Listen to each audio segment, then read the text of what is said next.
Oseo. Oseo. Ohayo gozaimasu. Japanese greeting. Celebrating Asian Heritage Month for the month of May. All Asians or Asian people of Asian ancestry bear the memory or the consequence of the war in the Pacific, also called World War II. It was punctuated by atomic bombs. And to start off with something that is contemporary, I'm showing this Woman Against War. This is published in the 1980s, and it is published by the Buddhist organization of Nichiren Daisoshin. And it's very similar to the Greek play Trojan Women that was written by Euripides in 450 BC. And it is a description of a post-war situation after the Greeks had sacked a city. And that's basically what this particular book is. And this is a series. The first one is Women in Japan, and it would tentatively be followed by women of Korea and China and so forth. But I only know of this one here. So that's how we would begin. So my theme is to have something that's kind of pan-Asian. It's like that. And one thing is, say, Pan-Asian, what's typical to all Asians is rice and tea and sake. And sake is made from fermented rice. The modern sake then is distilled. And I'm going to read a very old piece on that subject. This is written by Otomo no Nabito in the 7th century. And he's speaking here of the raw sake. That's before sake has been distilled. So he titles this, In Praise of Sake. Don't think about useless things. You should be drinking, it seems to me, a bowl of raw sake. Those 7 wise men of the past, what they too wanted, it seems, was sake. Better than to say things like a wise fellow, it seems, is to drink sake, get drunk, and weep. I don't know how to say it, what to do about it. The noblest of all, it seems, is sake. Rather than be a Mr. So-and-so human being, I'd like to be a sake jar and get steeped in sake. A priceless treasure it may be, but how can it be better than a bowl of raw sake? Since all living things die in the end, while I'm in this world, I'll enjoy myself. To keep silent and act wise, still not as good as drinking sake, getting drunk, and weeping. So there. Would guess that early that it was likely this poem was written in Chinese characters, because very early on in around these centuries the Chinese culture is coming into Japan and also bringing Buddhism along with it. But the sake has remained in Japan in particular something very native orientated. Here on my display, let me just show you this bowl here. This is a kind of a Bizen fired bowl that would be for drinking the raw sake. There's quite an array of all kinds of styles of sake bottles and sake cups of all kind. And just to refer to that, here down here is a little set of a sake bottle and a sake cup. So these come in all kinds of ways. Some are porcelain and refined, or the native usually tends towards wares that look very raw and unglazed. Another beverage that is also pretty universal is tea. I think that tea originated in Vietnam or thereabouts. That's where it was grown, and then brought into China, and the Chinese have become connoisseurs of tea.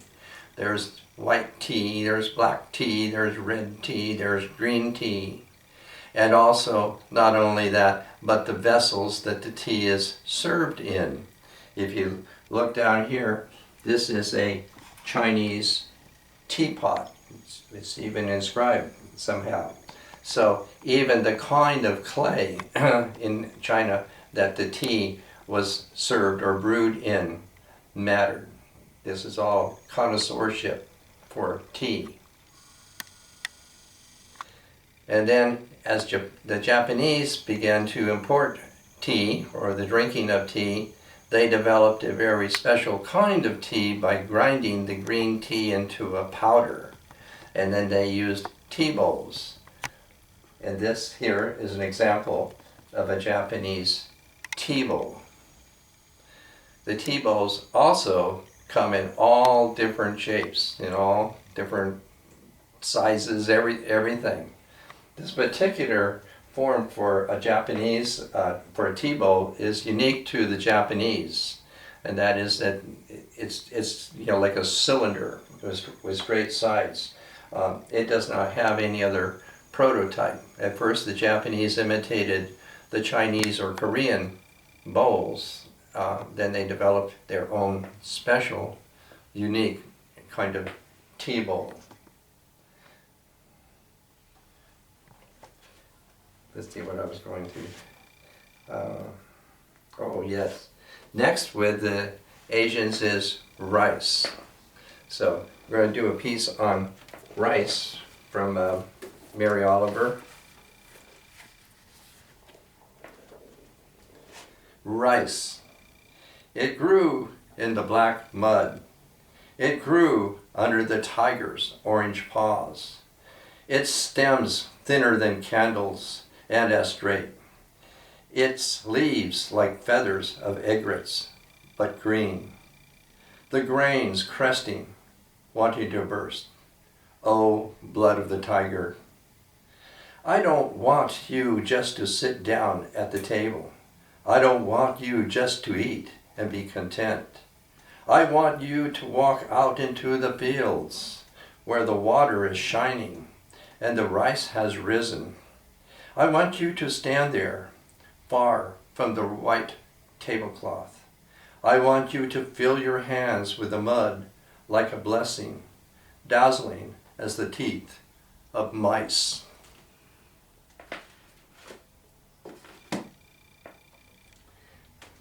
So one of the first things we're going to have about rice is a rice bowl. So here I have an example. This is a old, maybe about 300 or 400 years old, Korean rice bowl. And rice bowls also basically is something peasants use, and they also come in different styles and so forth in Chinese restaurants.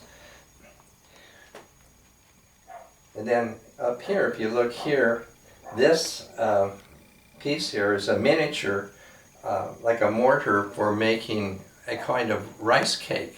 This mochi, it's a sweet, glutinous rice. You make it into a ball. And this one here is a miniature, apparently to put on an altar for the Shinto. Now Shinto is the native culture of Japan. Curiously, even though it's native, it's using a Chinese name and Chinese characters. It means kami, the way of the kami, a kind of spirits there. And one of the symbols for that here, all this here, is that this has been wound around with rice straw and pieces of rice paper, all associating the spirits of the Shinto. And above that, this piece here, where you can actually see the rice straw, this piece would be for celebrating the harvest of the rice. That is just there in Mary Oliver's poem.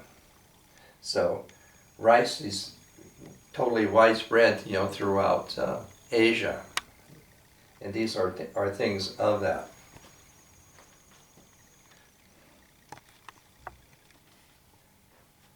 what else can I say here? Another thing that is evident with Asia, especially Korea, China, and Japan, has been calligraphy and the painting that has derived from that. And what facilitated that is the brush. This brush here is a Chinese ink brush. And this piece that has been written here with such a brush is sin. It means heart, mind.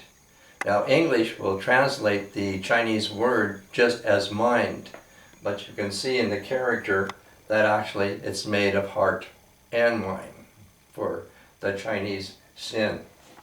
And here next to it, this is a ancient Chinese water dropper for dropping water on the block of ink, and you grind it in order to paint or write with it.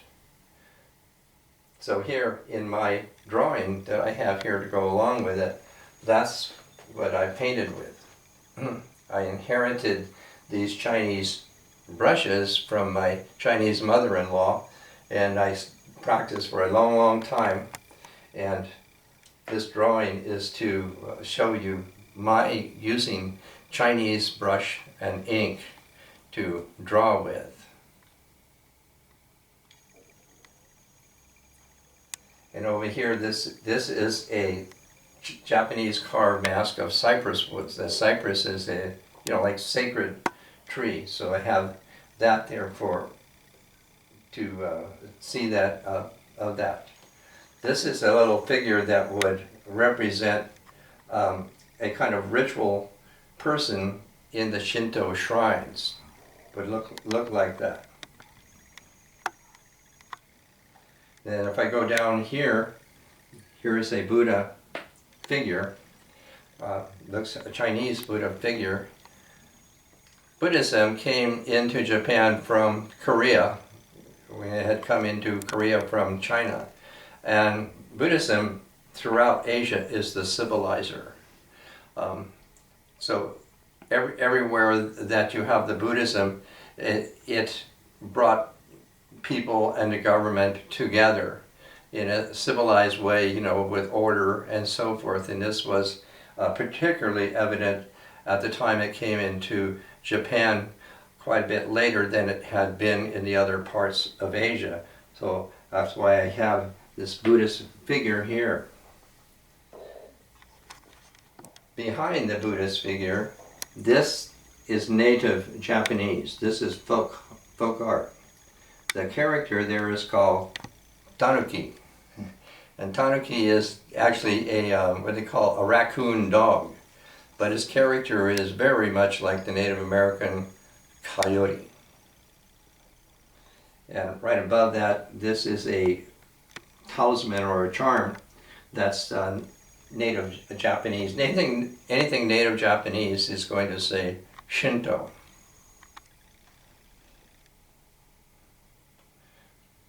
Oh, I forgot this piece here. This is a teacup, and this teacup here is contemporary. This is made by a Japanese potter who is now a national treasure, Shomoka.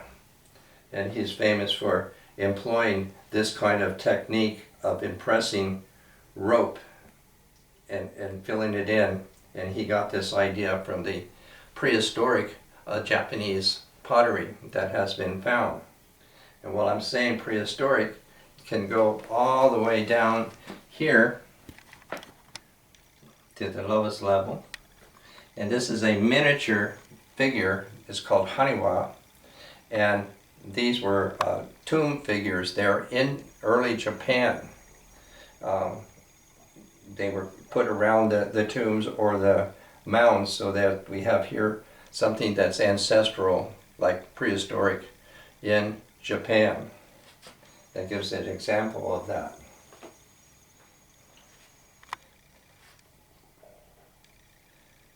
Now I'm going to do a poem by Mary Oliver.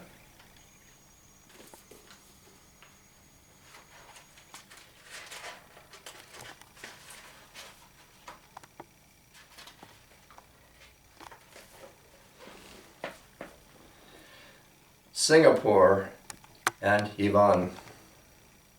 In Singapore, in the airport, a darkness was ripped from my eyes. In the woman's restroom, one compartment stood open. A woman knelt there, washing something in the white bowl. Disgust argued in my stomach, and I felt in my pocket for my ticket. A poem should always have birds in it. Kingfishers, say, with their bold eyes and gaudy wings. Rivers are pleasant, and of course, trees.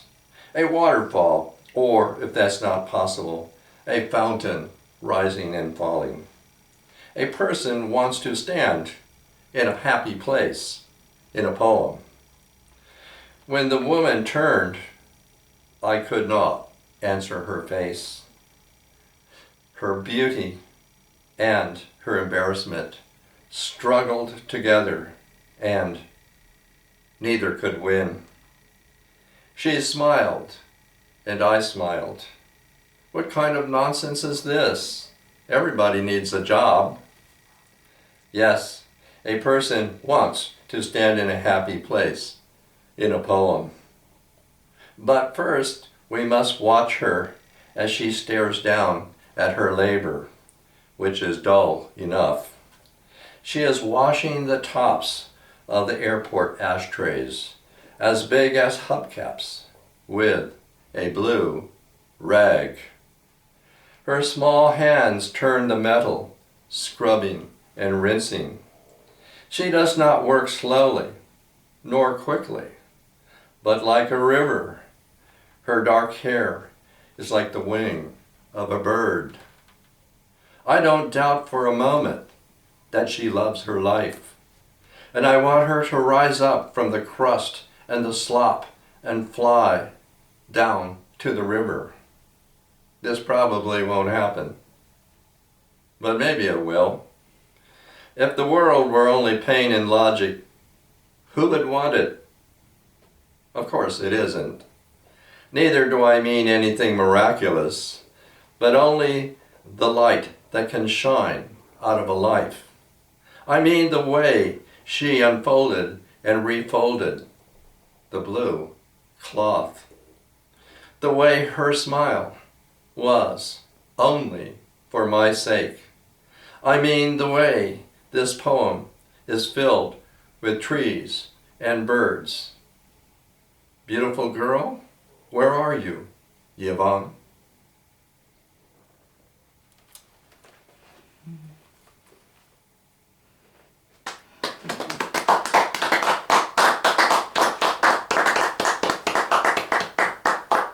Thank you.